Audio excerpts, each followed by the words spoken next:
You're, once you do sofrito, your saute garlic into one garlic, some carrots, celery, onions are getting softer. That's some tomato paste. That's what the red paste is in there. Normally, this would not get tomato sauce, but I have a little bit of passata left over. This is my favorite.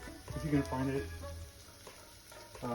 it's just the best. It's just ready to use. We just do small things at a time, or you can get just a peeled tomato and crush yourself. But if you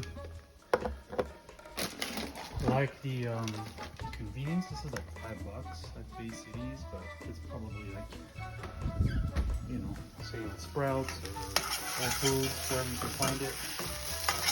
You don't want to burn your passata, so your sofrito, but you're just gonna caramelize that. You almost want it to catch to the bottom. I'm gonna deglaze with a little. Yes, it's tempranillo. It's not Italian, but that's what we have. It's loud. Sorry. So you want to kind of bring up that Maillard reaction, caramelize things, and the natural sweetness and the carrots, and the concentrate of tomatoes, like your tomato paste. You want that extra sweetness. You don't need to add sugar to tomato sauce, and especially if you use passata, there's no like. The ingredients in this is tomatoes, sea salt. That's it. The cans have basil in there, but I am going to infuse everything with my basil. You know, so there's no need to like worry about just a couple of leaves. Once the sauce is put together, I'm already putting bay leaves in the broth. The broth is the Vegemites, water, a blend of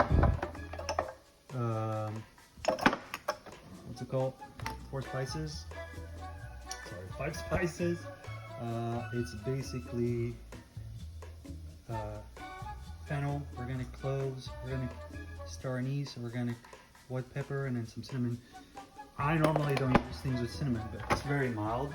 But it just accentuates a little bit that. There's a little bit of this. Very little. You don't taste truffle, but it's like an Italian truffle paste. Tartufo. You know, you can find this in Italy. It's not expensive. It's like $12 or whatever. And you use like the tip, like 1/8 of a teaspoon, and it adds a lot of umami to things. If you get to that point right there, you see that?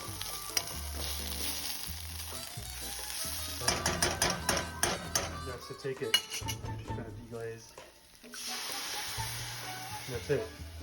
Just scrape the bottom. And you get all that goodness stuff and let the alcohol evaporate. As you can see,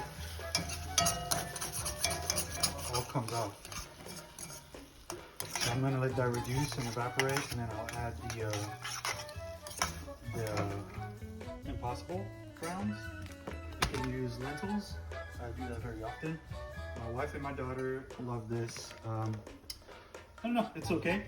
It tastes great, but do I want to eat this all the time? No, not really. It's really high in protein, low fat, reduce the sodium, so it's great. Yeah, whatever you want to make of it. You can use ground walnuts. I have raw ground walnuts that you can saute with this. You can see this really gather all that goodness. And this is getting very concentrated. That's your aromatics, right? Tons of sweetness. Almost already look like that. You know, round thing. But I'm gonna add this on and we'll see. Fridge. This is what it looks like. This is exactly like meats. Again, big fan of doing this with lentils. I use already cooked lentils to save myself some time. A lot of the problem with cooking at home when I literally walk the door, finish my work there and start cooking immediately. It's convenient, but yeah, not ground, but chopped up really fine in a food processor, raw walnuts, and some lentil combination of both. could technically do like chickpeas, but you know, like I said, this is Friday night treats. Something that actually is very authentic.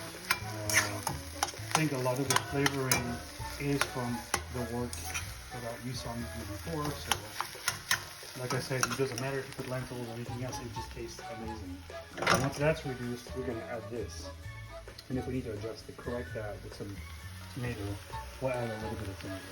Maybe not all of it, because it's really, people think about bolognese sauce as the tomato sauce is really a meat sauce, and since this is vegan, it doesn't change that, you know. So you can just saute that. Make sure everything is cooked. And this is already super flavored with seasoning and salt, and this is going to add more flavor. And I don't think we're going to need tomato, maybe it's a little bit for the thickness, if I start to you adjust as you go. But yeah, this is what it looks like to make a ragu Bologna style. Another great one, you can see these are bucatini. Bucatini, they're like really pale color, but you can see this texture really good. This is more artisanal. Cut bronze, sorry, I said brass. It's bronze. Bronze cutters, you know, is definitely a good sign. And it creates really these here's a ragu. Just infusing with some, and you can see it's what you want. Now it's gonna slow cook for a long time. I say long time, as long as you have, but probably like an hour and a half. You can see it's almost like separating, you know. But we're making a bechamel, or like almost like a roux, but a bechamel to mix with it, and that's what will give this more body. So I have more broth in the fridge, but yeah, this is super low, and this is gonna cook and infuse with the basil, and that's what it's going to look like. Here, making a roux first, and then using whatever plant milk of choice if you're dairy free. Just a little too much flour. If you want equal parts flour and butter, so Trader Joe's vegan butter, use Miyoko or Earth Balance, whatever. Use dairy butter if you want dairy butter. Dairy free, I'm lactose intolerant. And that's all there is to it. Just kind of like cooking this slightly. You don't want to make a real roux where it's like almost like turning orange. You cook the flour, then put some milk, some nutmeg. Here, I have a fresh one, but it doesn't really matter. There's so much flavor. A little bit of that. You can deglaze sometimes, a little white wine if you want to. It's not a real bechamel, but I like to do that sometimes.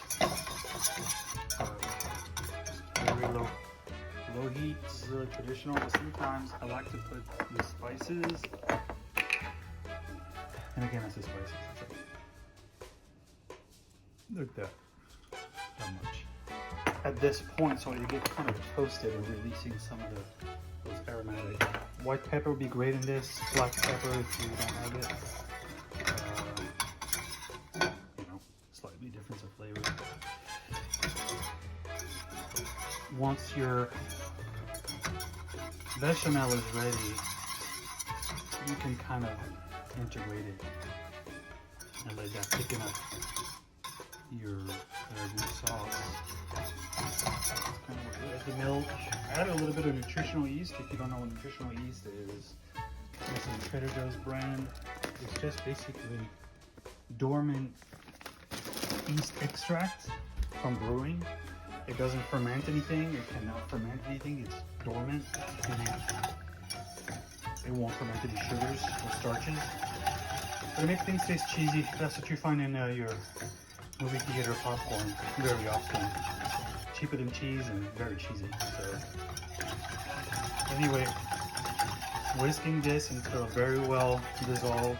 And the goal here is to kind of like, it's too liquid.